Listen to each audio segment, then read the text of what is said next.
Board of Directors meeting for Natomas Charter School, May 13th. I will call us to order at 5:30. Roll call, Doug Gaffey is absent. Nita?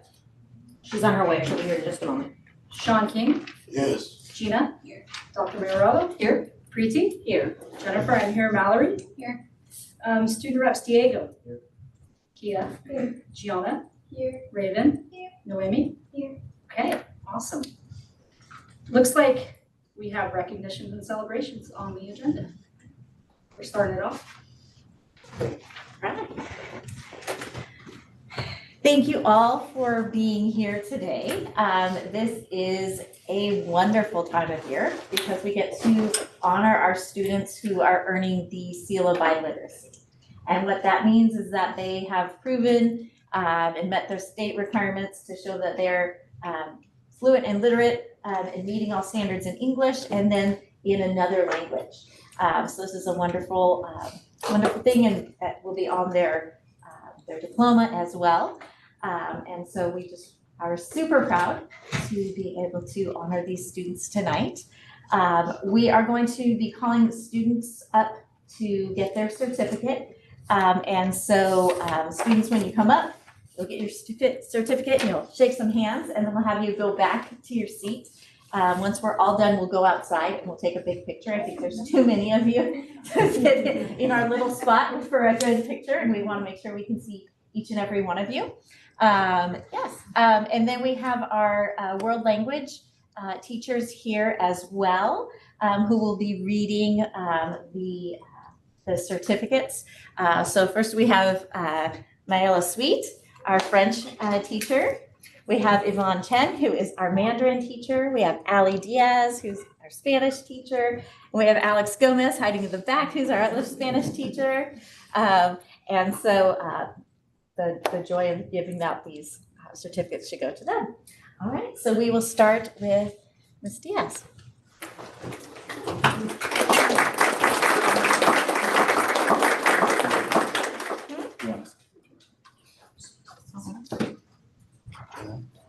So I believe we're starting with the ECA certificate. Some of these students did home language tests. So the first one goes to Harjo Kar in Punjabi.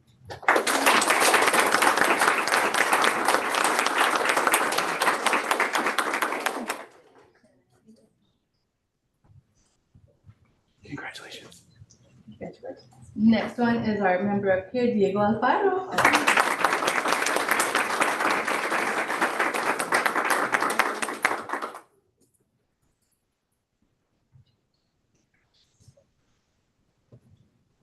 I think I spied her, Madeline Janot.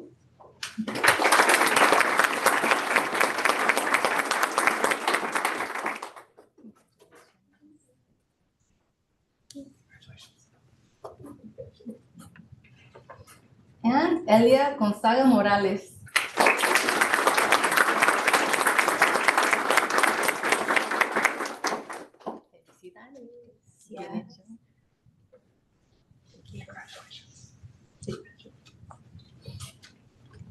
Rhymes Manois.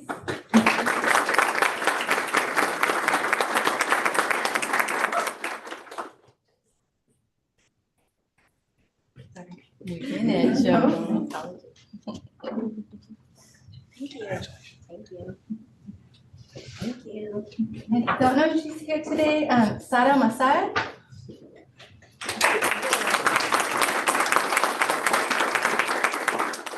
Madison Poole.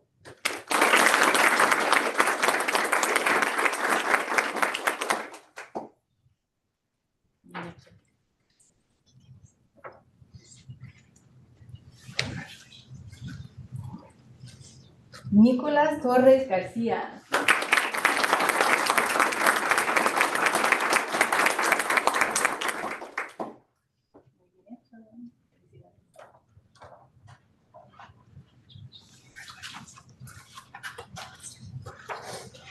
And I believe he wants to follow our PFAA students, and so this is a joint effort. I may have had these students this year for level 4, but many of them had Mr. Gomez for the 3 years, so this is also due to his efforts.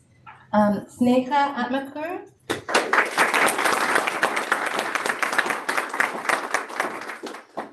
Barajas. Naomi Crocker.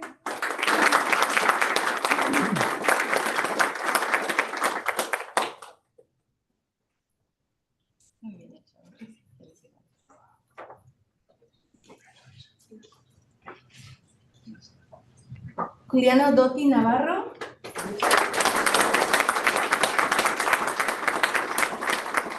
Daniel Guizar. Luis Gutierrez.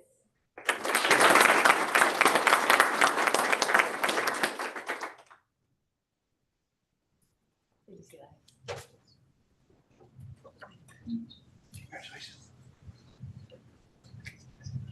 Silvana Guzmán.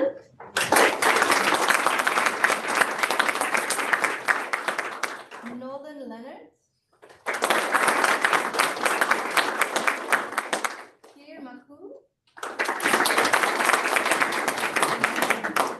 Ted Martinez. Also known as TJ, also known as Tejota. Felicidades. Muy bien.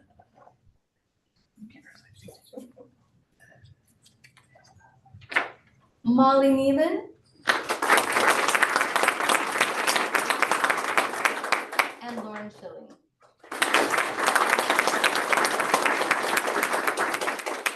We do have a lot of PFA students currently at the dance round. Yes. I can see a lot of nodding faces.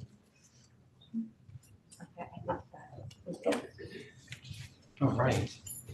So I actually have the pleasure of announcing the PFA students who got the Seal of Illiteracy for a home language that wasn't taught at school. And so we do have the two. We have Malika Vesharova.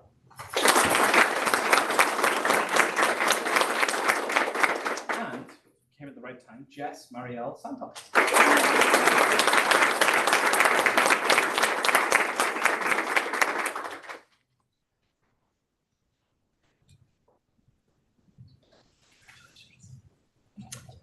And Ms. Sweet, probably would you like to come up and do the French ones? Okay. For French, we have a couple kiddos who are at the dance recital. So first we have Imogen Garrison. Next we have Sharmila Gozal. And then we have Kylie Placencia.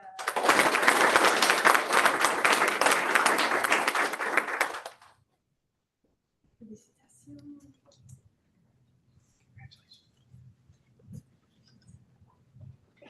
And then next up is Mary.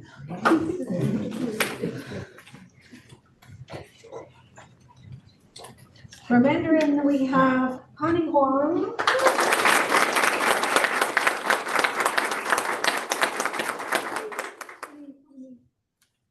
Next one, Jackie Huang.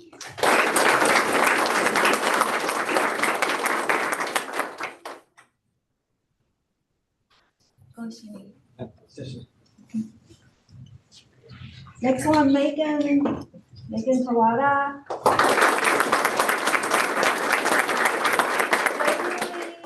Jolene,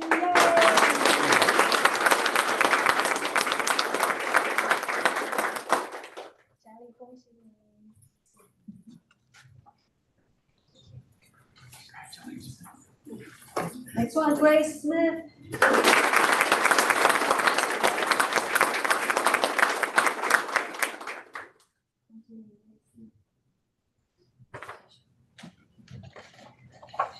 Last one, Sally Zhang.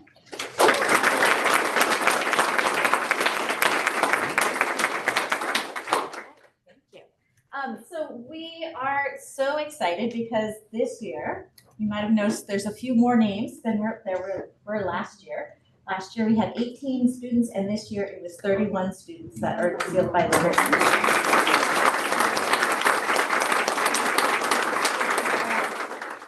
So the families that are here for the seal of biliteracy, you are welcome to stay, but we are also going to go outside for a picture. And then we have a reception in the Early College Academy Learning Center. So, All right. thank you. Thank you all for joining us.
You're good.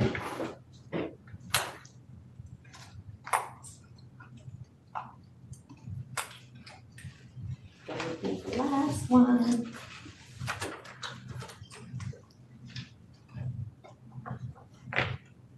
Doing that there too, right? Yep, thinking hard. There you go. Yeah. Ah, There you go. All right, well, I just want to start off by saying I can't believe it's our second to last meeting. I'm not going to go too far into that. You'll have a whole speech next meeting about how I love this opportunity. But for today, let's get into the report. So starting off with school culture, we had our movie night on the 19th of April. And we showed one of the Spider-Man movies. Don't know which one. It was animated though. So a lot of people showed up, snacks, movie, fun, friends. Then we had our ASU prepare for our beach fling dance, which is this Friday. We're selling tickets this week and can't wait for it to happen. New web leaders had their first mandatory meeting. We got to just talk about what we're going to be doing next year, how I'll be interacting and mentoring with the sixth graders, and we got to choose our shirt designs. It was very fun. Recent events, we had our soccer games on the 18th, 29th of April, and the 2nd of May. The 2nd of May was playoffs, and after that we had semifinals. We won both of those, both of our teams, girls and boys, and we actually made it to championships as well. Unfortunately, we did not win girls or boys, but we did put up a good fight. Girls even made it to PKs at the end because it was tied up, so we did put up a good fight. Open house was the 2nd of May. It was a lot of fun. Lots of families showed up, got their kids to show them what they've been working on all year round. We also had a taiko performance there. I'm a part of taiko, so it was a lot of fun to just play, show what we learned so far. Multicultural night at Star Academy. I got to see a few of our board members there. It was fun to go see like booths and just learn more about other like diverse cultures. And we also had BSU perform there. They had an amazing performance. We had a slight delay with some weather issues, but they did great inside. We had our Roller King fundraiser at Roller King, and our PE teachers were also out there. Our teacher, Mr. Shane, he was showing off his roller skating moves to everyone. We had our first listening session with Dr. Lotta. This is where students got to share their experience at the campus and what they like, what they don't like. Dr. Lotta got to have a lot of good feedback off of this, so I'm guessing there'll be a lot more of those. We had our volleyball clinics. This is just to help our 7th grade and 6th graders of this year prepare for next year to join the volleyball team, since that's our first sport of the year. So yeah, just for us to get prepared and get familiar with the coach. And then lastly, academics. Portfolios happened on May 9th and 10th. 8th graders were so excited to get this done. I mean, they've been stressing about it for so long, and it was just such an amazing activity thing for them to perform, because it's showcasing all of their 3 years. And thank you to any board members or community members that showed up and was part of our panel. A huge thank you to you guys, and that's my part for today. Thank you for listening. All right. Do you want to go, Diego, or do you want to wait? Okay.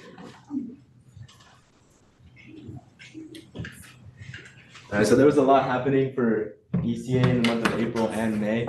So first we had, on April 16th, our sophomores went on a field trip to Sonoma State where they got a tour of the campus and were able to learn about the school. Next, on April 17th, we had the Future of the Nice meeting where families came to learn more about ECA and fill out their course request forms for next year as well. On April 18th, we had our parent committee meeting where returning parents were able to ask questions about course requests, give feedback on ECA programs, and discuss Staff Appreciation Week. April 29th, the 11th graders went on a field trip to Sac State and they were able to tour the campus there. On May 2nd, ECA had open house, which is a chance for families to come to ECA and connect with teachers and staff.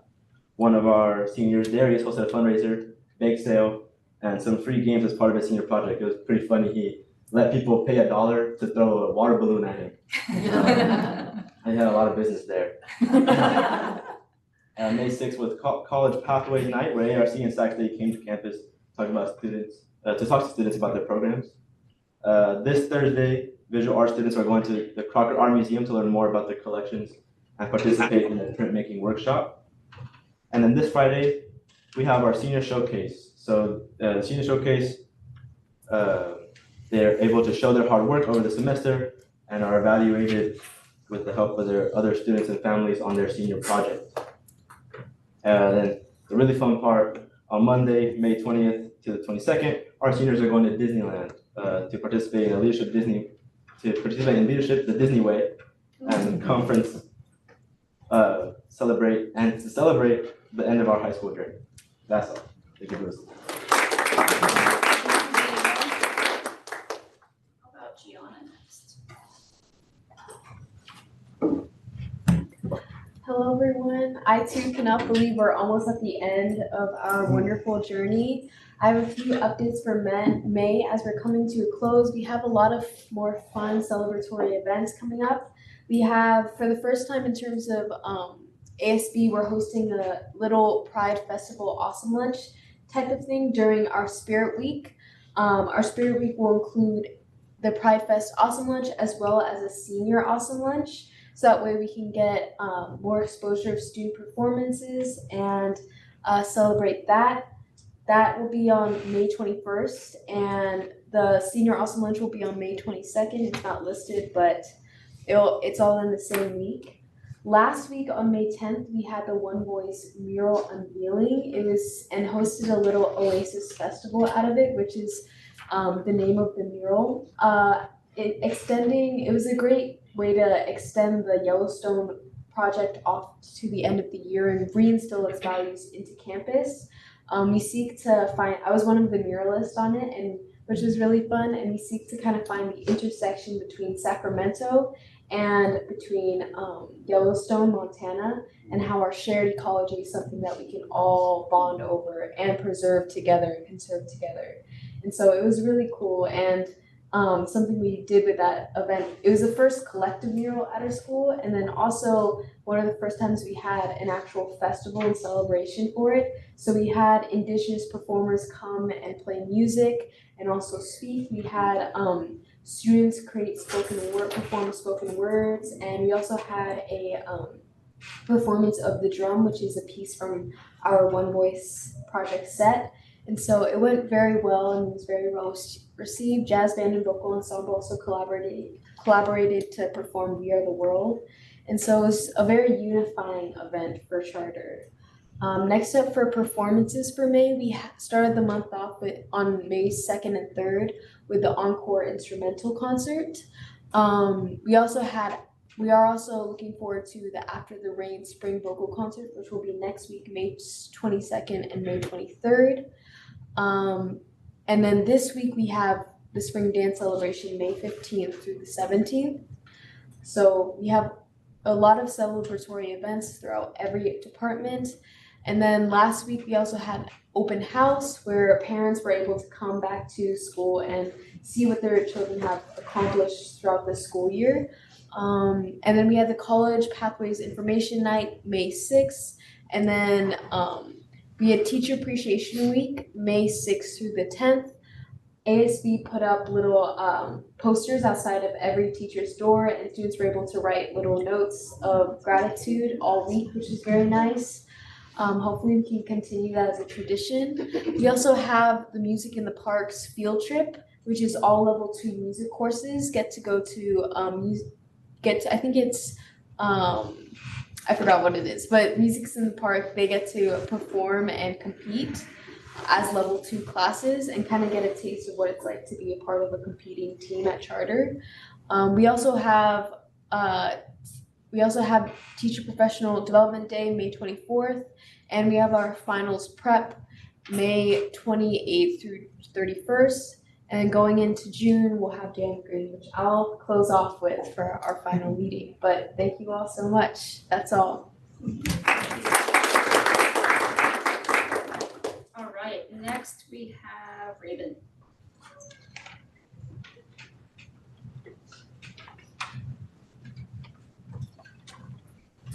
Good evening, my name is Raven Young and I'll be representing Pact Academy.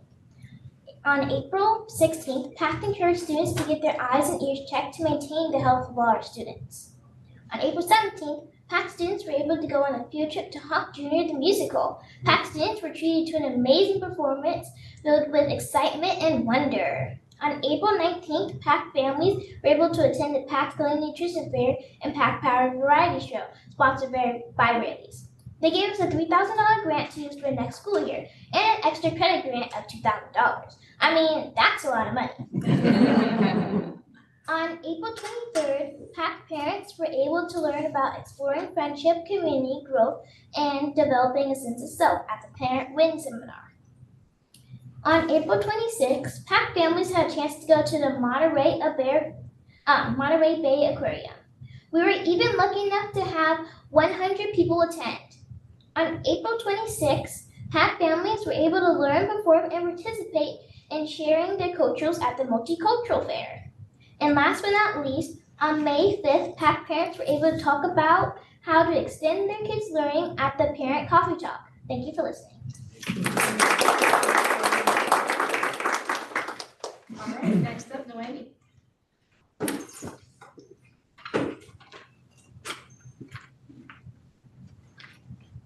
Good evening, Natomas Charter Board members. I'm Noemi Malgoza, and I will be updating you about the events at Star Academy in late April and May.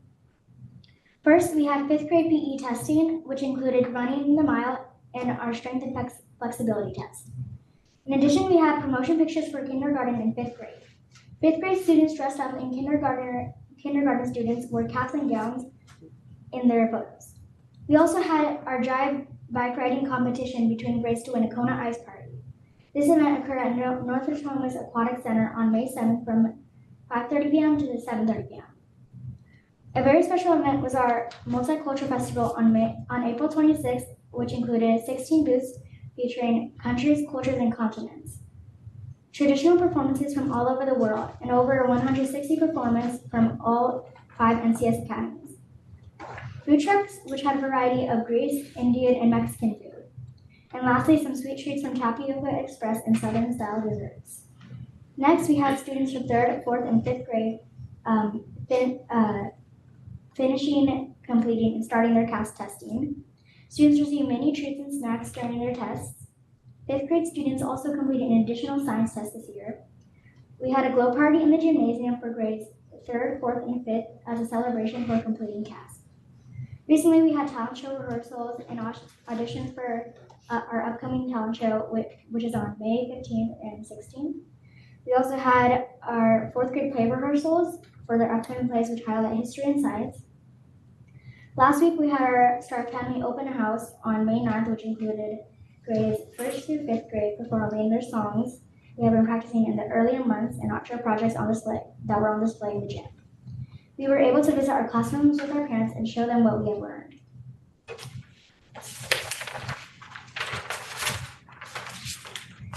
Finally is our specials update. In art, we finished our At the Beach theme, open house projects, and fifth grade began their end of the year paper mache projects. In library, we had game days for all grades. In PE, we finished PE testing and started our soccer unit. In Spanish, we finished practicing our open house songs. In fifth grade, we performed a song by Mark Anthony.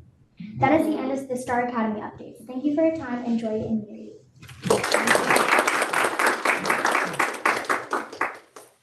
All right, thanks everybody for your updates. At this point, hearing of the public for items on the closed session agenda.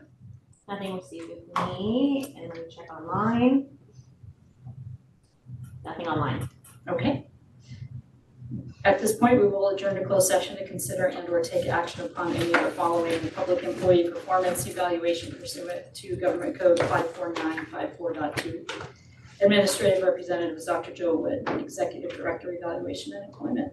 I will adjourn us to closed session at 5:56.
All right, I will reconvene open session at 6:53. No action taken during closed session. May I have a motion, or actually, comments, questions, tonight's agenda? Okay. May I have a motion to approve tonight's agenda? I saw. Maria and Gina, Ms. Home, okay. And roll call vote, Nita. Yes. Oh, did we reflect that Nita's here? For the record, I would like to say that Nita Kushal has arrived. Thank you, appreciate it. Did you vote? Yes. Okay. And yes. Yes, okay, great. Sean? Yes. Gina? Yes. Maria? Yes. Preeti? Yes. Jennifer, yes. Mallory? Yes. Okay, moving along. Such efficiency. All right, we have consent items. Questions, comments on the consent items? Is that the, That's on. No, it's not. No, no, okay. That's it. Okay. All right, may I have a motion to approve tonight's consent items? Motion. Thank you, Mallory. Second. Nita, thank you. Roll call vote, Nita? Yes. Gina? Yes. Jennifer, yes. Maria? Yes. Preeti? Yes. Sean? Yes. Mallory? Okay. Cool. So action items, approval of the June board meeting date change. Dr. Wood? So, in talking to staff members and board members, we'd like to make a switch on our board meetings to, it was originally gonna be June 10th and June 17th. We have a lot of people who are not available on the 17th, so we're gonna do June 10th and June 13th. All right, may I have a motion to approve the June board meeting date change? I motion to approve. Second. All right, Preeti and Mallory. Roll call vote, Mallory. Yes. Sean? Yes. Preeti? Yes. Dr. Viorado? Yes. Jennifer, yes. Gina? Yes. Nita? Yes. All right. Board of Directors bylaws, Dr. Wood. So at the April board meeting, we reviewed the bylaws and all of the suggested updates from legal counsel. The May meeting is just a second opportunity for you all to ask any questions and then formally approve these bylaws, and they will become our operational bylaws for starting in June. May I have a motion to approve the Board of Directors bylaws? Do we have She has a question. Yeah, yeah. Well, I'm sorry. that's what I thought he was opening it up for. The only question. Just hungry. Okay. Let me offer you a crack. There's some cake for you. No, the only question I had as I read this is a mention of a vice chairperson. And I had, on my time, I had not seen that. Well, no, you have a president and a secretary.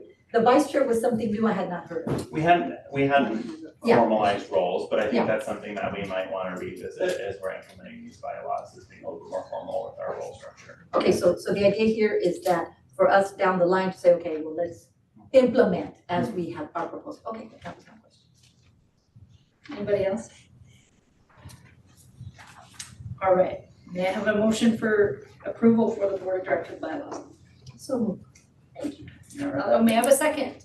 Okay. Fine. Take it You outside. can- Yeah, I'll give it a little bit. She's giving it to Mallory, she's gonna want some later.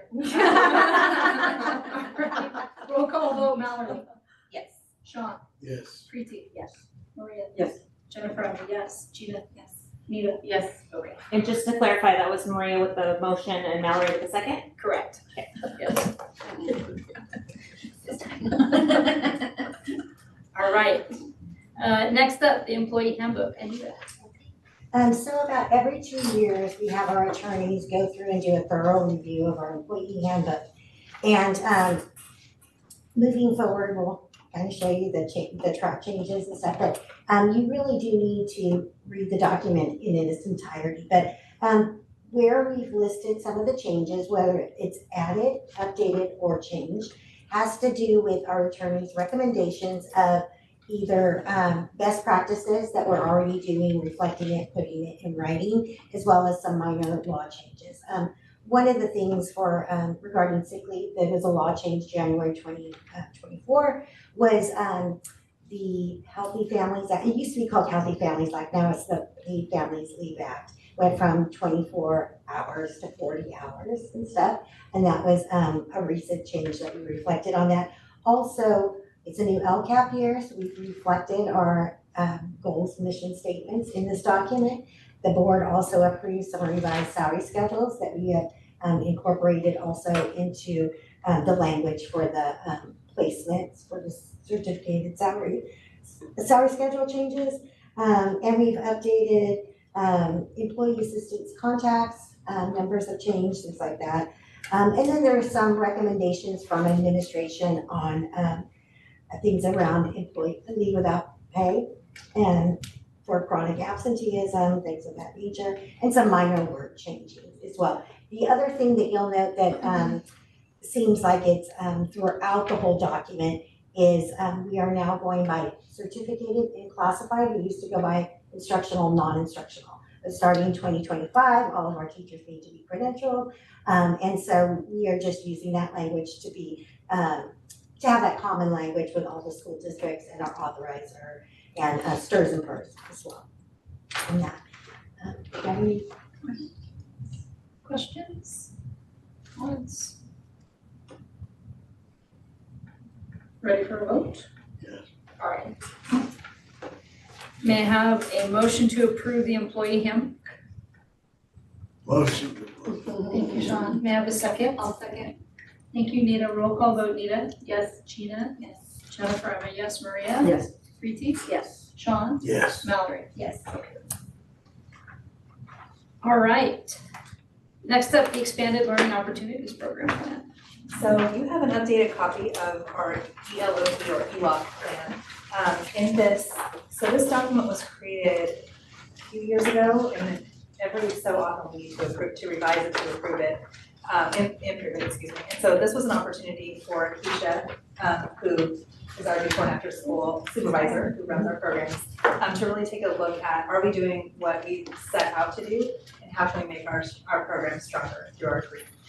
So some of the data that some of the information that was updated, there were specific programmatic updates. We've really been building on our Enhanced Landing program, and so that was really beefed up, that section of it.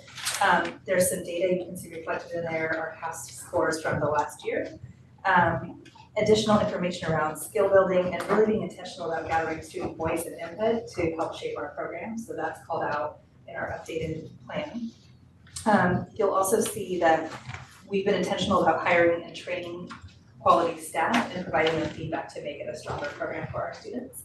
And then finally, you'll see that we spent some time surveying our families to see what they like to get out of the ELOP event for their students. And I have your presentation ready.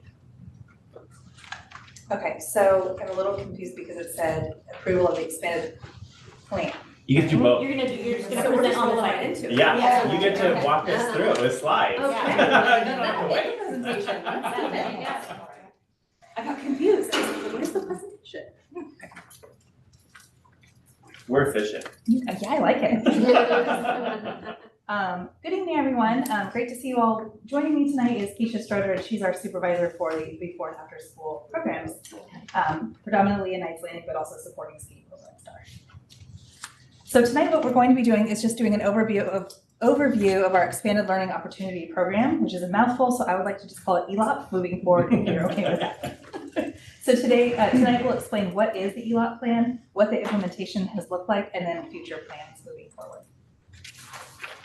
So the ELOP plan started in 2021, and it really, California wanted to ensure that our unduplicated students, so like our English learners, our foster youth, our unhoused students, had opportunities to accelerate their learning and close the achievement gap that happened during school closures. So that's the intention behind it. The intention is that it provides no less than 9 hours of access to education for our students, those unduplicated students specifically. It is intended to expand the school day, so not just doing like homework club, but it's actually supposed to lead to enrichment programs and other opportunities to enhance learning for our students. And it's targeted for grades TK through 6 is the intention. So I mentioned that it does complement our learning activities. These would be things through like peer tutoring, physical fitness, social activities, things for our students to engage in. There's also an emphasis on social emotional health, and Keisha will be sharing some specific examples at how that looks like in our Knights Landing program. As I mentioned before, it is intended for students in grades TK through 5th. And that's those are the students that are being served at our SCAPE program at Star Academy. We do serve our 6th grade students here at Knights Landing, although it is open 6th through 12th grade, but the ELOP is really intended for our 6th graders within that program. This program just ensures that we do not charge our unduplicated students for any fees so that they can engage in these activities during the school day and after the school day as well. Go ahead. Thank you. So just a reminder of who is considered an unduplicated student: English learners, students who receive free and reduced lunch, students in foster care, and students who are unhoused. And on the next slide, you'll see what percentage of our students and how it breaks apart across each of our academies. I'm not going to read it to you, but you can see how many of the percent of English learners we have at each of our on-site programs, students who qualify for free and reduced lunch, percentage of foster youth, and percent of our unhoused students. And these are all students who would be eligible to receive all their fees waived for these enrichment programs. So Keisha's going to walk us through some updates at SCAPE and Knights Landing. Yeah, so some highlights this year for TK through 5th at our Star Academy. Obviously, it's a before and after school program. Academic, we supply tutoring and homework assistance for the littles. They've been doing a really great job getting them in their different grade levels so they can provide work that actually suffices where the students are at with their skills. Physical education, including gross motor skills and structured games. Right now, we do have, I believe, some teachers and employees that actually take part in the enrichment at SCAPE for the littles, which gives them a sense of confidence and comfortable with the employee that's there. And then enrichment, crafts, projects, and different centers. Some highlights for Knights Landing this year. First, let me go over the objectives. It's a little bit different. It's a little bit more complicated here at the middle school level, and sometimes we do involve high schoolers. So our objectives are to provide a safe, supportive, and productive environment for youth with positive role models, teach and promote a healthy lifestyle, promote self-esteem, improve life skills, and help youth of all ages develop a sense of purpose, provide new students and opportunities for all students, involve family and school. So really trying to close that gap between the families and the school and the students, involve family and school administrators, and other community adult leaders in social development of our youth. Some highlights this year is we really got our staff trained up and comfortable with the students. That's a big deal for me here at the high school and the middle school levels, that we have a comfort level so the students feel comfortable coming in, because they're not always willing and wanting at this age. So really made me happy this year to see our students be a lot more comfortable coming in, hanging out with us after school. Supporting students, building a positive culture. Before and after school care currently is 7 a.m. to 8 a.m. And 2:40 to 6 p.m. Whole child focus, academics and social emotional learning. So accountability and tutoring, restorative practice and community circles, SEL instruction, nutrition clubs, art and athletics are some of the things we have ran this year. And Knights Landing after schools, culture of belonging and excellence, student union environment, flexible community space, after school hub for pretty much all activities that take place here on the Black Rock campus. Looking at our financials and how we allocate our funds, this was our budget for this year. You can see that we've spent a lot of it in the areas of materials and supplies, supporting our web program for both Leading Edge and PFAA, after school tutoring, elementary summer school, and we've also been able to pay our teachers stipends for the support that they're doing after school for our students as well. So looking ahead into 24-25, we really wanted to, thank you. At our SCAPE program, we really wanted to make sure to really elevate student voice and choice. So also giving our students opportunities to engage in structured games. So that would be opportunities to engage in social situations that would require those softer skills like collaboration, compromise, conflict resolution, problem solving. So that's our shift as we move into next year, is to really provide those opportunities for our students. Knights Landing updates, moving into the new year. We did a survey for all of our families. I actually did a survey including some of the families incoming from STAR. We have 30 incoming students, so that pretty much fills up a whole class right there on its own, which is amazing. Really, we focus on 6th grade here because the transition is a little bit more difficult, so we really want to give them our undivided attention. So we hope to have space for all 30 of those incoming students coming in, with ELOP being a priority.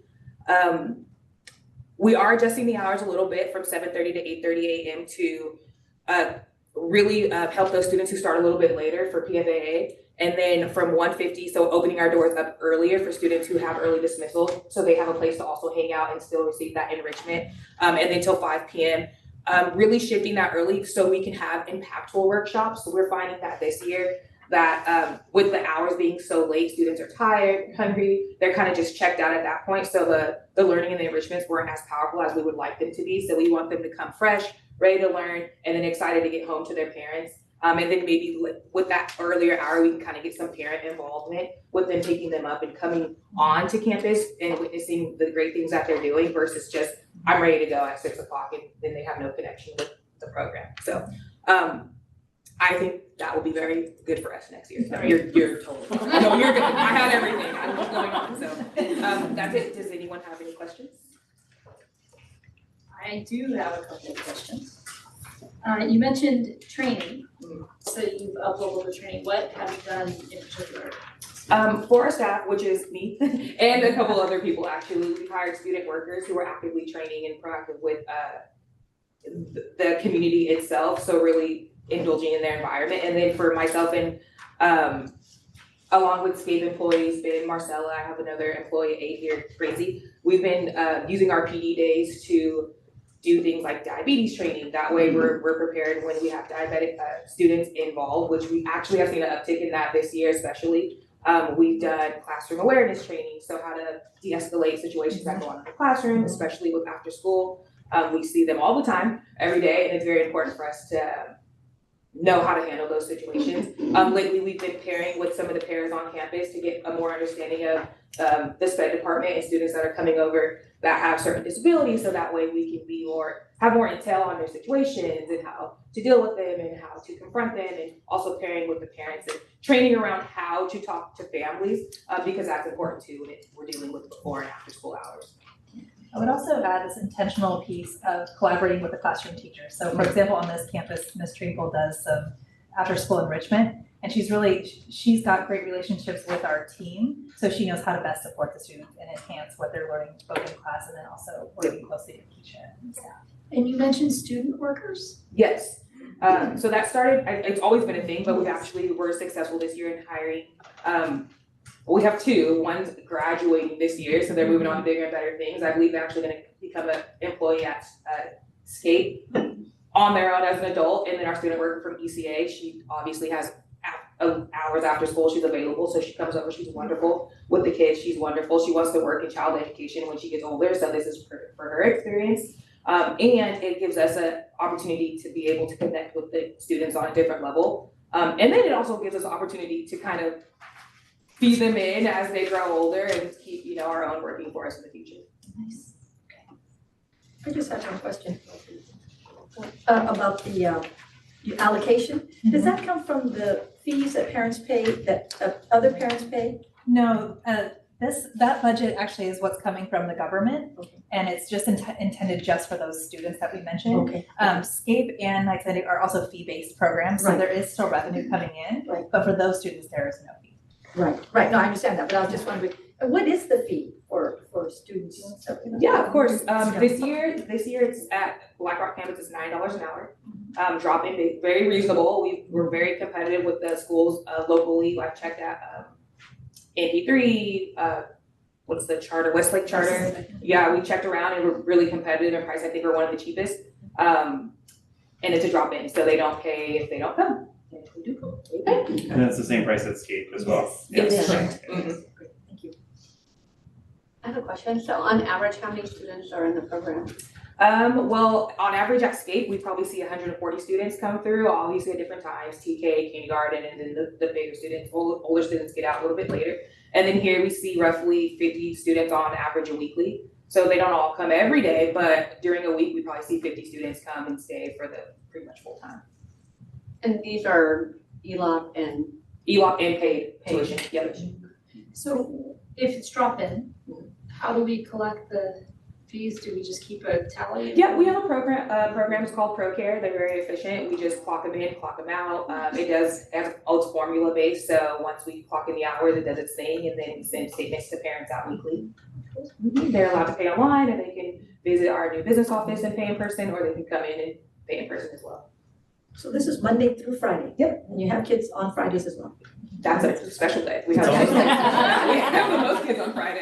It's also on non-school days. Mhm. So by, the requirements of this program is we have to offer at least 30 non-school days as well. Now, remember, it's only focused on TK6 at that point. Right. So our non-school day program is actually done at Star Academy for that comprehensive grade level. Right. We haven't yet tackled non-school days specifically on this particular campus, just because there's not a ton of sixth graders that are going. Yeah. So we've really focused it at Star Academy. But first of all, can we give Petra and Keisha a round of applause? The two things that I want to just say is that this is one of those programs where the state, I think, had really good intentions when they developed it and released this money, but they didn't think about schools like ours that don't fit the mold. So first they said it had to be K6, right? Well, we're TK5 over here and like 6-8 over here. So we were like, well, how does that even work? Like, and there are some schools like ours that will put all of the interested sixth graders on a bus over to the elementary campus. And we knew that didn't make sense for our program, right? So Keisha, as she came into her role, really helped. We didn't have a middle school program on this campus. And so really helped develop a middle school program and still continuing to refine it and make adjustments. The other piece too is, like with all good state programs, it's only a matter of time till this money dries up. So we very intentionally kept the fee-based model and utilized the money to make the fee-based model stronger and ensure that the students that are the unduplicated count students, they're effectively getting a scholarship into the program is kind of the way that we have it structured. That way, if the funds do dry up one day, if there's a tight budget year and honestly, the legislative analyst's office advice to the governor and the legislature right now is this is one of the things that they're saying should be cut to deal with the budget gaps that we have. And so with that in mind, we still, if, worst case scenario, these funds got cut, we still would be able to move forward with the vast majority of our program because we do have this fee-based component. And we'll continue to maintain that so that we can have that balance kind of moving forward. Thank you. Thank you. Thank you. So then we do for this is also one of those programs that the state likes to change the auditing regulations about every 3 to 6 months. And so one of the latest changes is that we do need to have the plan formally approved by the board. So Petra and Keisha presented the overview of this plan, but in your board packet, you have the actual ELOP plan. So we just need a motion to approve that so that we have it on file for when our auditors ask us. I'll motion. All right. Yes. I'm sorry. I'm like, I don't know how to do it. All right, roll call vote, Mallory. Yes. Sean. Yes. Preeti. Yes. Maria. Yes. Jennifer, yes. Gina. Yes. Nita. Yes. Okay. All right, thank you both for the presentation. Don't go anywhere, because you're up next. Oh, hey, that's right. Hold on. We are talking about the handbook. Sorry, I'm just like trying to shift back to it. Student handbook time. Student handbooks, okay. So we had principals for the last couple of months, or years it feels like at this point, work on updating their handbooks, and Laura and I worked through them together to just make sure we were like in compliance with all of our policies and mandates and ed code and all those things. So we spent quite a bit of time looking through those together. Some of the things you'll see are, clearly there's an update from the welcome for the principals that changes every year, so you'll see that's updated. We did update our attendance policy, and that reflects what you approved as a board a few months ago, so we were clear with that language. With the implementation of PBIS across all 5 of our academies, we updated some language about what PBIS is. And so those are like the major things. Aside from that, Laura, is there anything that you wanted to add that was tweaked or changed? You saw? There was just cleaning up some of the language to make it more consistent across all 5 academies. But no, those are pretty much the larger areas. Questions, comments? We're good, we're ready for a motion? All right, may I have a motion to approve the 24-25 student and parent handbooks? Motion. Thank you, Mallory. May I have a second? Second. Uh-oh. All right. Give it Every minute. Really stacking up the. O'Brien? Mallory? Yes. Sean? Yes. Preeti? Yes. Maria? Yes. Jennifer, I'm a yes. Gina? Yes. Nita? Yes. Okay. Dr. Wood, enrollment report. Enrollment report, it's May, so the enrollment report's not super exciting because this is when we've frozen enrollment, right? As we're closing out the year. But our real focus is we're actually working on enrollment for next year. So we have, in all of our site-based programs, we're actually going to be very, very full. Principals recognizing that we have some budget challenges ahead of us, have been maximizing enrollment in every way that they can. So right now, Leading Edge will be at 270 next year, PFA is gonna be around 766, and Star Academy will be at 600, maybe with a couple extra kids, depending on some things that have gone on over there. ECA is looking strong at 125 to 130 kids, at least to start the year. And then PAC is about 130 to start the year, so Alicia's really focusing on recruitment and enrolling as we head into the summer months. All right. That's good.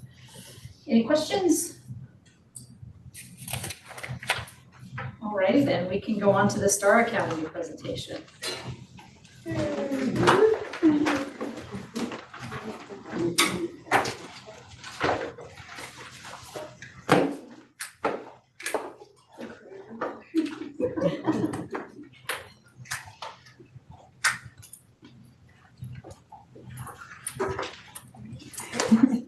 Good evening, everyone.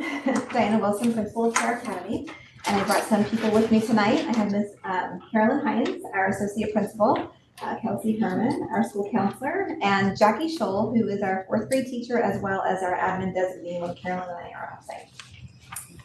All right, I'm ready for it. Now, you can just push all the buttons and have all the All right, so tonight we're going to focus on STAR's progress on our strategic plan initiatives from the Thomas Charter Schools strategic plan. We're going to talk about human resources, math, ELA, social emotional learning, family engagement, and give you a little peek into 24-25.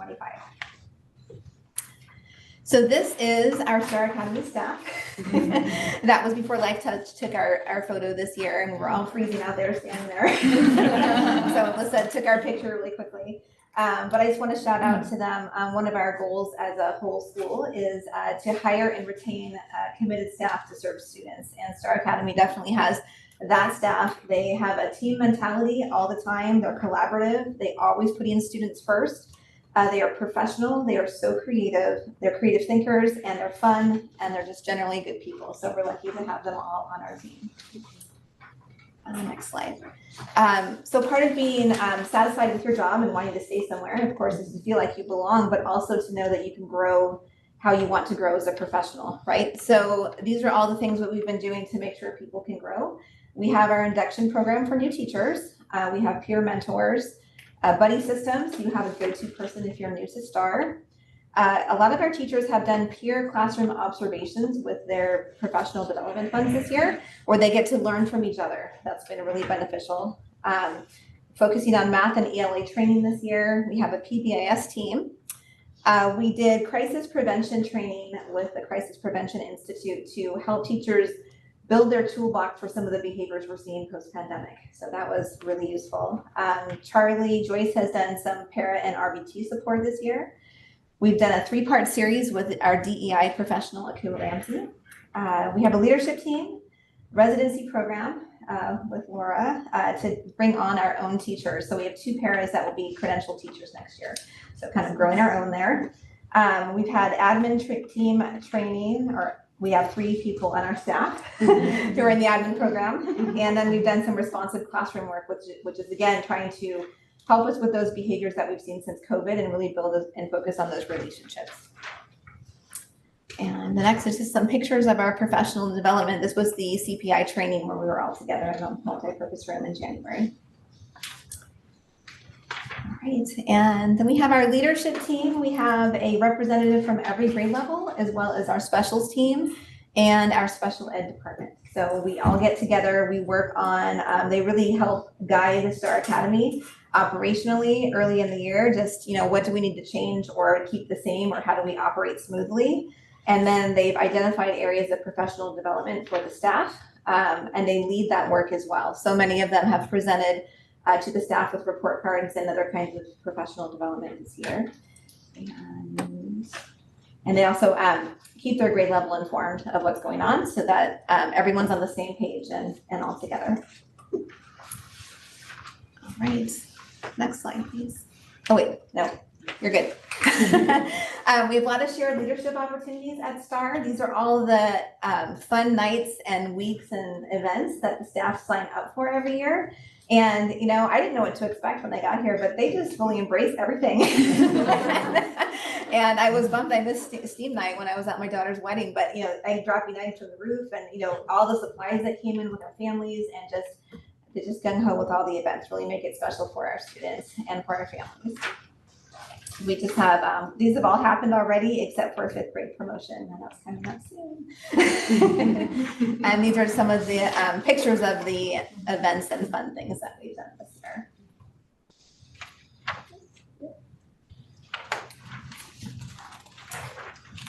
Sorry, guys. Oh yeah, and that's our admin team right there. So, all of us. All right, so moving on to strategic plan goal number 2, math. We focused on math a lot this year with our PDSA cycles, specifically manipulative use in grades TK through 2nd. Alyssa came in and modeled lessons on how to use manipulatives and most importantly, how to help kids manage the manipulatives without playing with them and throwing them and all those things. So she did a great job. Helping teachers feel more comfortable in using all those materials, because if you're not comfortable with it, they're all over the classroom and you won't use them. The upper grades really focused on looking at training kids to look at their errors on their tests and other work. Did I make a careless error or did I make a conceptual error? And they're able to talk about their own thinking now with their peers, with each other, and it's wonderful because they can identify where they need that assistance, you know, and if they've made a careless mistake, they'll just be more careful next time, or they can seek out their teacher to get more assistance in that area. Both TOSAs have pushed in for support. I know Courtney came in and worked with our kinder team to do a whole list of what manipulatives they need for what lesson, compiled a whole list, and even made it so I could just click in every order, so it was great. We've been focusing on win time for data-driven instruction in math, and we've had math training from our Ready curriculum associates. And I want to point out that 4th and 5th grade, they may look like they're using fewer manipulatives, but what I see a lot is the models that they have on paper. For example, when teaching decimals, all the teachers had decimal models out on the screen and in kids' hands. So they weren't quite the physical manipulatives that you have in the primary grades with all the blocks and everything, but they were definitely adding to the skill set and the concept that was being taught. All right, and you've seen this data earlier this year. This is our fall data from iReady. The green with the black shading is kids that are above grade level, green is at grade level, yellow is approaching, and the red is below. So you've seen that before, earlier this year. And then if you turn the slide, that's our winter data that we collected right before winter break. So I was really hoping by choosing this date in May that I have our 3rd round of data for you, but I don't. We're in the process of doing that now, so I'll share it with Joe and he can share it with you sometime. But this is where we're at. I wanted to point out our strength at the top from 5th and 4th grade. I know our leadership team has identified that the need to do some articulation, some vertical alignment with math, and we're going to go top down. The 5th graders are very strong on 4th on down and kind of build like what do they need to know at the 5th grade and build on down what we need to know at each grade level to get proficiency by 5th grade. All right, next slide. And this is our math data by domain. If you can see in the fall, geometry was a little bit of a weakness there compared to the other domains. So all the grade levels kind of beefed up their geometry to include it throughout the year because it's typically the last unit that's taught in most curricula. And so we made some progress there in the winter. And then last is our CAST projections based on winter data. So that might be how we did on a CAST test. but those will be updated as well once we go to our 3rd window of data. All right, and so we took our last iReady data in the winter, and then we've been meeting as grade level teams. So now what? We have this kind of dry time of no fresh iReady data. So what are we going to use to make sure we can keep instruction really strong and group our kids accordingly? So we met with all of our grade level teams and came up with these common ways to check proficiency to be able to regroup our kids every 6 weeks for our intervention and our win time. All right. Next slide. All right, ELA, we've done some training there as well. The science of reading has been all the rage, and Alyssa came in and did a great presentation along with Sarah Castillo. Sarah Castillo was our intervention teacher for a little while at the start of this year, and they did a great presentation for our staff where they gave strategies for teachers that they could use the very next day, where they could just take it, modify it a little bit, and then run with it. And I was very pleased when some classroom walkthroughs, they actually saw the strategies being used right away, so that was really nice. Training for teachers and training for administrators. I taught before the science of reading was the science of reading, so it was very helpful to me to be able to help lead that work. Alyssa also did English language development training for our staff, specifically in designated instructional time for students. And again, with those strategies that they could just kind of take from the folder that they were given and adapt and use the next day. So that was wonderful. And then we've also had training with our Ready Reading curriculum. Next slide. Kindergarten is blank because they don't test in the fall at this time. And this was our fall data that you saw earlier this year. And then we'll flip ahead to the winter. And we are making a lot of growth in ELA at STAR. I'm looking forward to seeing all the great data coming soon. And actually, I wanted to just let you know, from this data here, we added, for next year, we're going to be adding some fluency assessments that are also available through our curriculum, just to be able to hear kids read live, in person and see how they're doing, since this is mostly computerized. And then this next page is our strength by domain.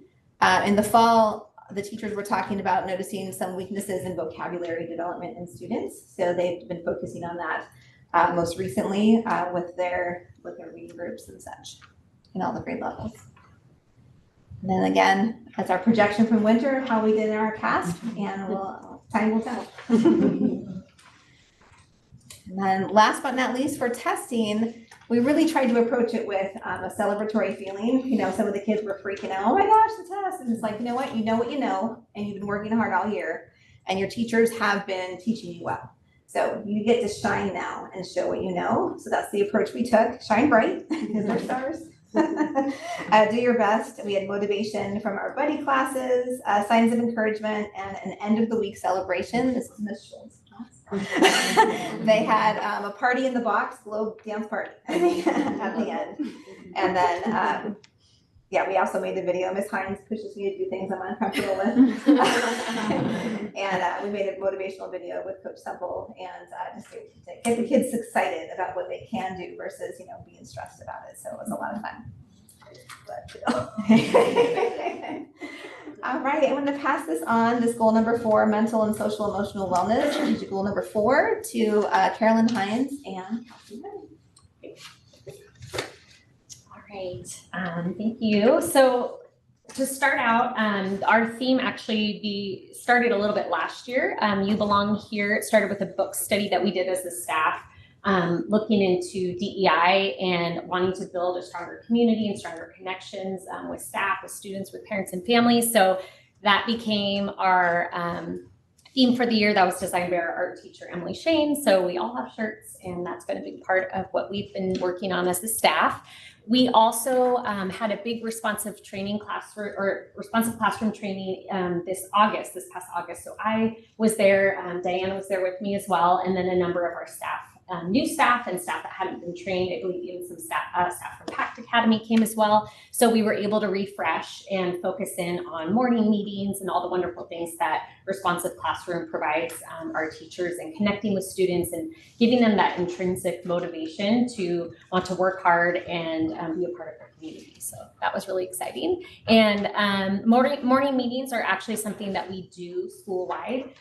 It's a really important part of starting the day and getting students in that mindset for learning, and that's a big part of our Responsive Classroom. So I'll hand off the rest to Kelsey Goodman. It's my first meeting, so thank you for having me. Nice to meet you all. allowing me to speak to some of the things our counseling program has been doing. So for our Kind Kids Club, every month, each class on campus meets in our Kind Kids Club on Wednesdays. Using our social emotional learning curriculum, students from TK through 5th grade are immersed in discussions and participate in activities aimed to increase belonging, well-being, and engagement. We focus on different character traits and teach skills that will help students be successful in school and in life. And right now the curriculum we're using focuses on 3 goals for students: be kind, be strong, and be well.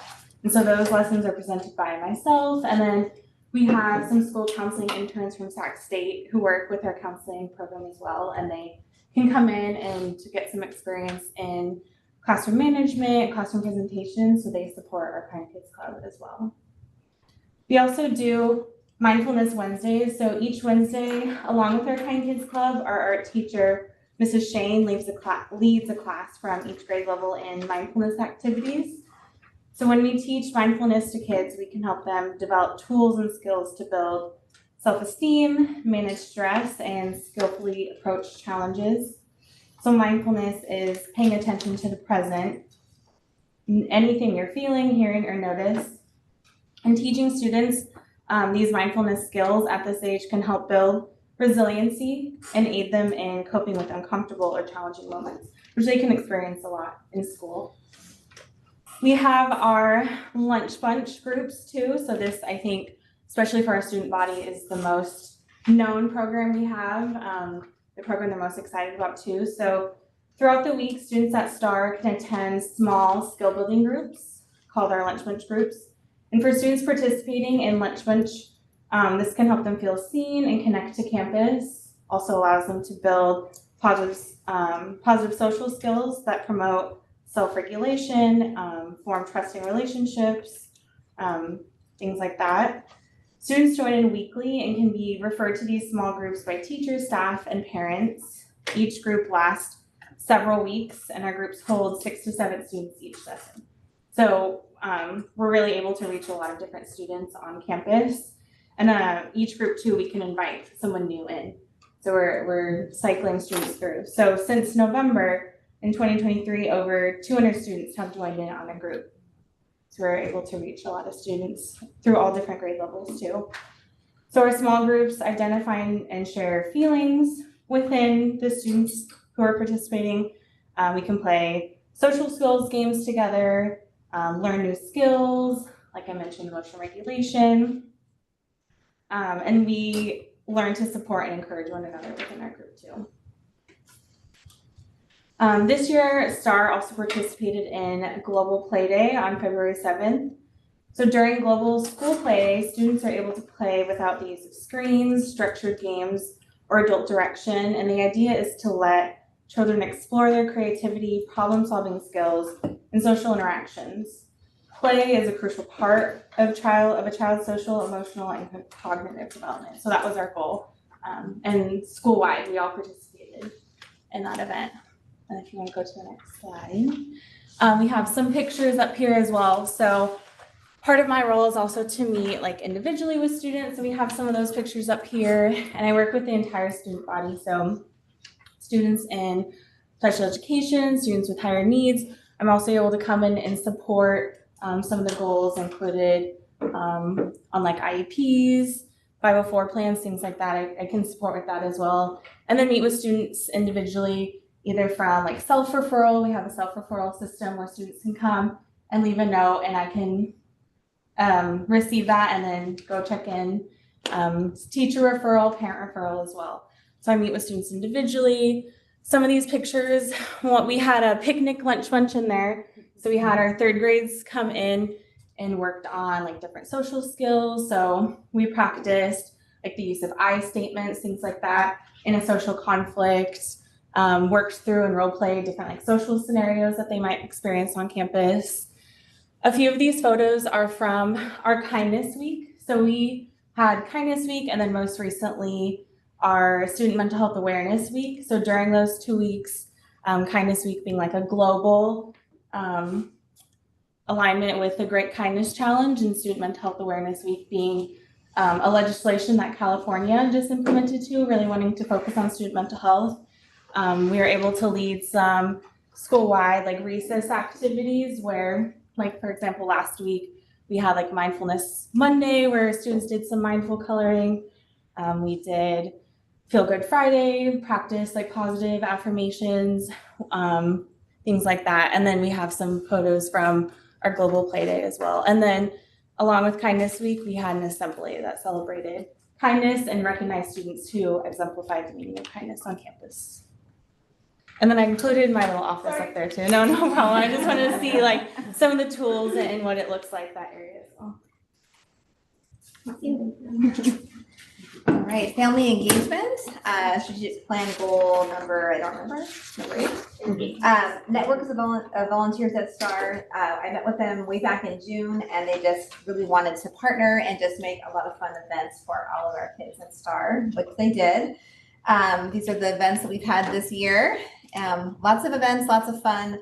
Our families truly make it happen. None of these things would happen without our amazing volunteers and how much family engagement that we do have at STAR. So it's been a lot of fun. I think that we've done everything on here except donuts with grown-ups, and that's later this week. There's still time, everyone. Donuts. And then I just have some pictures of just the year. First day of school. Welcome Back Picnic was very successful. Our Nova's right in the middle again. And then the Harvest Festival was so crowded, we may have to reconfigure the booths for next year.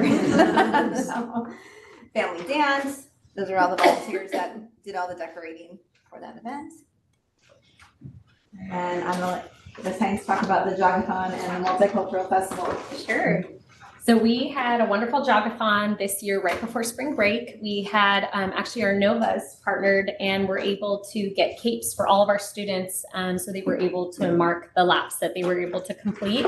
And students were awesome. We exceeded our fundraising goal. I believe it was over $23,000. So students and families really came together to support our fundraising efforts. And then students were able to have popsicle party, also sponsored by Novas afterwards. So that was great fun and engagement for all families and all students. Lots of families came to watch as well. Next slide. And then wanted to highlight our Multicultural Festival, although it's an NCS-wide festival. It did start with some of the staff at Star Academy really pushing and drawing people together and a little bit of innovation. So this was our second year. We were a little bit impacted by the rain, but we kept it going. We just pivoted to the indoor stage and all of our groups were able to perform. So we had over 160 performers representing all 5 NCS academies and also the greater Sacramento region. We had Danza Azteca all the way from Lodi. We had Irish dancing from Irish Dance School that we partnered with. So lots of community connections that we're able to build through this festival. We had 16 cultural booths, including new this year was Bosnia. We also had, Peru, Bolivia, Pakistan was new, Nicaragua. So just wonderful family engagement. The families really drive those booths. They bring beautiful cultural pieces. They make beautiful facts and bring in foods and prepackaged foods, and our students love it. They go around with a little passport. They get stamped with the animal representing the cultural, the country or the region, and it's just a wonderful experience. Although our booths didn't get as much shine and spotlight as they do, we had so many performers and performers that were part of booths and vice versa, and so many student performers as well. Next slide. So this is just some highlights. Let's see, we had, of course, our Mandarin performers. Yvonne Chen from PFAA does a wonderful job each year putting together so many performers, student performers from this campus. This is our Danza Azteca. This is Tyra Calero, English ELA teacher here at the Black Rock campus. She has a hula halau, and so she brought the hula school, and she's brought that 2 years in a row now. Some Star Academy family representing the Mexico booth, Bosnia, and then some of our students in cultural dress. Also, we had 2 folklorico groups. One was all students from Star Academy, and one was students from Star and Pact Academy. These are some salsa dancers from PFAA and the Black Rock campus. Another one of our folklorico groups, this is my daughter who did a presentation earlier. She forgot to tell you guys. And then we also put together an African fashion show highlighting all of the wonderful diversity. We have a parent on the Star Academy campus with children who designs fashions from Nigeria. So she was able to provide outfits for students to borrow, and that was so much fun. That was that. And I think that was our beautiful festival, and I think we're finishing up a Diana. All right, so a glimpse into next year, we'll be implementing PBIS, which you'll probably learn about another time. We'll be partnering with PCOE through an open access grant to bring universal design for learning to Star Academy, which is a teaching approach that removes barriers for all learners. And then last but not least, we're going to talk about our MTSS structure. Yeah. So MTSS stands for multi-tiered systems of support. And one of the best things that has happened in the last, 5 years is we had some common collaboration time. And that's where we could all come together as a team with admin, with counseling, with speech, with multiple people in the room to talk about how to best serve our students. And so moving forward next year, we're going to restructure a little bit what we're doing with MTSS to really target the individual aspects of MTSS, so attendance, social emotional, academic, behavior, in which we'll have 6-week cycles. So this way we can really, as teachers, implement a plan, see it through to fruition for the 6 weeks, come back together with the appropriate people in the room, and then discuss how we can either move forward or change things, adjust as needed. Another thing that we're going to do, because we have this built-in time in our calendar to have these meetings, and some of those times are not actually, not everyone can be in the same room together. So we're gonna be really helping teachers have more parent outreach during that time, because we know that parents, teachers, staff, everybody is needed to make change and really address our goals that we have for the next year. So that's going to be a really fun part of next year, is really strategically giving time and instruction for teachers to do that outreach. Any questions? I have one. Yeah, you were just mentioning parent outreach. Yeah. So what kinds of ways are you looking at training? So with our goals of really improving attendance, but then also addressing some of the gaps that we have with our academics, we are definitely a high performing school, but we have room for growth. We want to reach out to parents regarding attendance. If we've had students in our classroom who have been missing, we want to have that time to make that connection with the family and really understand why, what's going on, so that way we can support them. We'll also send home positive messages to parents, telling them great things that we're doing in the classroom, which as a teacher often is one more thing added to our plate, but it's hard to find the time sometimes. So by building it into our structure with MTSS, we're given the time. It's really just leveraging the time to be able to do that and track it and be a little bit more mindful about that process of reaching out. We can also, of course, make communication with parents if something is needing improvement, and have that initial conversation before we have to move to the next level of support, which is what MTSS is. So it just really leverages what we're doing already. I do have a question. It's a very important one, and it gives you an opportunity to keep Dr. Wood honest. Did the cow come this year to Star Academy? No. So the cow is no longer being used. I know. And then you can only have the Dairy Council visit every 4 years. We had it in 22, so we're not eligible until this year, but the cow is no longer part of their, I know. Yeah, I missed out. I'm out. Yeah. You're gonna find another dairy farm. I wanted a baby cow. Yeah, we looked into it. It's been asked about a lot. I have a question. I know in progress monitoring many slides back, we talked about feedback on classwork and homework. I know there's not a whole lot of homework that really gets assigned. It's kind of more optional. What are we doing towards kind of making that a little more, what's the word I'm looking for?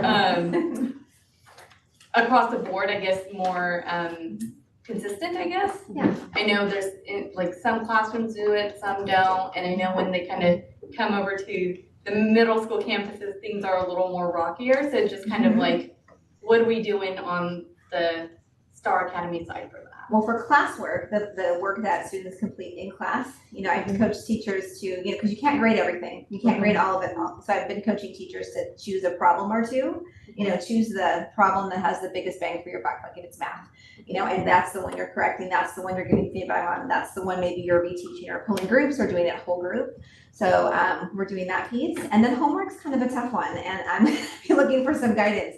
A lot of the research for elementary homework states it is not effective in improving student performance at the elementary level. So then why are we doing it? You know, kind of thing. As a former teacher, I never used homework for assessment because I don't know how much help a student has gotten on that at home. You know, but you know, maybe picking a problem or two to go over in class, just because there are, you know, people. You should have some closure on the homework. I agree.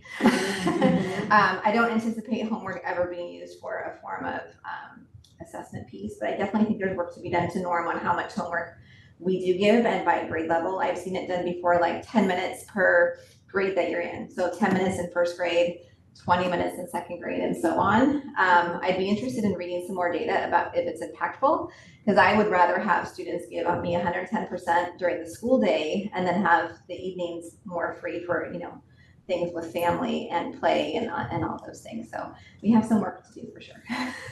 The other piece I can add to what Diana shared is there's actually a bill pending in the legislature that would basically have every board, including you guys, develop a formal research-based homework policy K-12. So if that happens, and there's actually a whole like family feedback process that we have to go through in terms of soliciting feedback from our families in terms of what they want.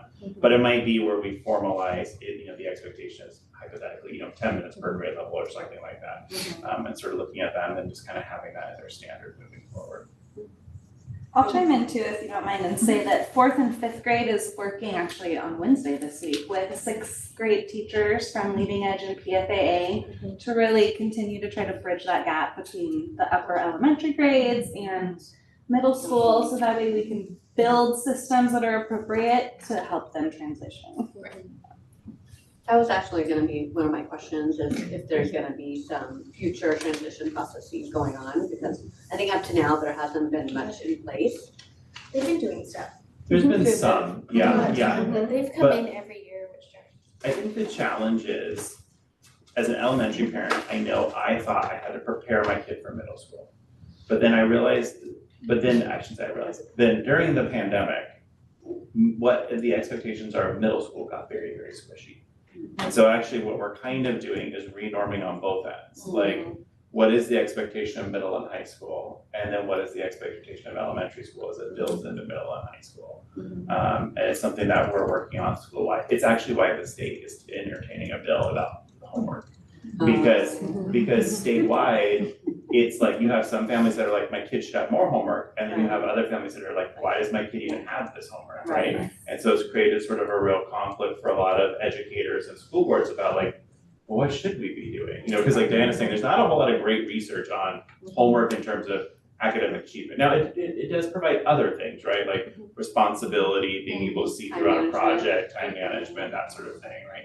But we also know that if you're in a household where, you know, parents have structures and resources in place that allow you to do that, you can be really successful. And then if you happen to be a kid in a household that doesn't have those structures, it can be a really big challenge. And so how do we support both students simultaneously is I think what we're trying to figure out. But we do have, you know, for the 12 years I've been here, I would say our elementary to middle school transition process has gotten stronger. It still has more refinement and work that it needs to do. And I know that's something that they're working on with the PFA and Leading Edge. Okay, that's good to know. I had another question. I know you guys touched on vocabulary. I find that's an area that definitely needs improvement across the board, not just at our institution, but across the board. So I'm kind of curious of what the plan is moving forward with that vocabulary specifically. Yeah, a lot of the teams have done, well, fifth grade I can speak to because I just spent with them. But they've been doing novel studies and they've been pulling out the vocabulary, specifically from the Revolutionary War in their most recent book, and front loading the kids with that information to be able to successfully read that story and understand it. So in the front end, I don't remember the exact numbers, but our kids coming into school have substantially less vocabulary than they used to. They watch more screens and they're not talked to as much. So I don't remember exactly, so I may have to look it up later just to make sure I'm not crazy. But it used to be kids were coming into schools with 30 to 40,000 words into kindergarten, and they're coming into with 10 to 15 now. They just don't know as much vocabulary because we're not using it. And the research that's been done in language acquisition has proven that the language is not acquired through screens. So even if you're using something educational that's vocabulary and to teach vocabulary, unless someone's responding to you in authentic language experiences, you're not going to necessarily take that and internalize it. So that's definitely our challenge. And we know it's a weakness in our program, and we're working together with grade level teams to individualize and to make sure our kids get what they need. One last question is around spelling, because I find that a lot of kids struggle with spelling. And is there any thought process of incorporating spelling words or anything like that in the future? There are some spelling standards. I know it's super tricky because in the primary grade, you're supposed to spell as you hear. And that's a stage of development. And then your sight word, you're supposed to spell those correctly because they're sight words. And then eventually you're supposed to recognize word patterns is what's supposed to happen. Is that because you can't memorize every single English word. There's too many. So you have to recognize the patterns. We've done a little bit of talking as a staff about, programs that are out there that could be helpful. My hesitation is biting off something that we can't fully develop. I've used Words Their Way as a teacher that very much teaches, it has assessments, and then it tackles spelling in word patterns and word families. And it's an interesting, it's research based and it shows, good results, but the time and the capacity and the ability to do that. So we definitely need to look at ways. I've also heard from families that they're interested in having a spelling bee. I'm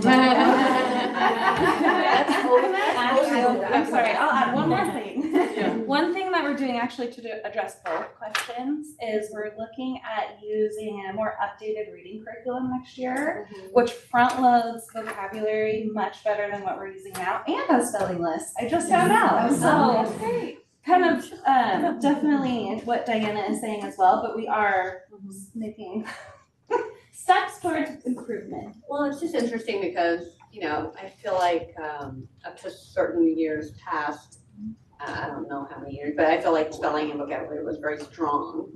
And now you see this big change, and I'm not 100% sure what that change is. Of course, you guys are the experts, so you would know, but I feel like there's been a big shift. It's partially the shift to Common Core, because there was less of an emphasis on, it wasn't no emphasis, but less of an emphasis on things like spelling and knowing the definitions to words, and more of an emphasis on being able to kind of have a more whole language approach, getting into deeper, richer stories, being able to write and write. And I think in so many ways, it goes back to just the sheer amount of time that you have, right? So, but how are you supposed to write when you can't spell? Like that's where it's moving on. We're going to science and reading. Right. Yeah, it's moving away from that approach and It's mind-boggling because I'm like, oh, this is not gonna be good. It's okay, a lot of things that we did as children are making their way back. Yeah. See where we are? Cursive handwriting is coming back. Joseph is coming back. Yeah. Thank you very much. Thank you.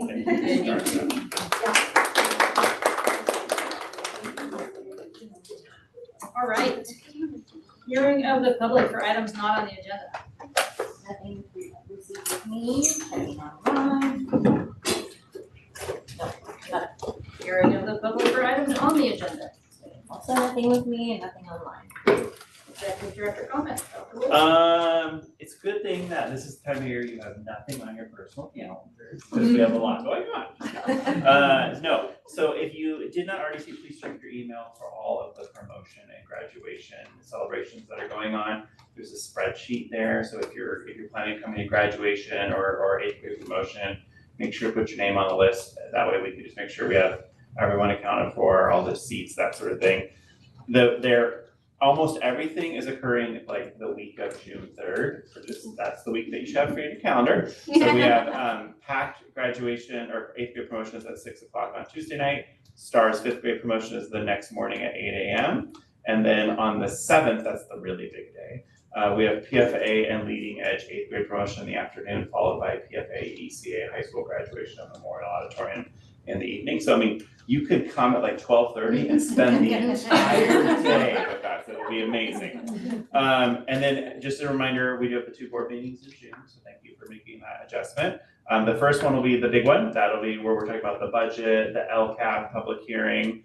We have a couple of other presentations. Then at the second meeting will be the formal approval of the LCAP. And then this week, Anita and I, and along with a few others, are getting to present at the Natomas Unified Board meeting on Wednesday night.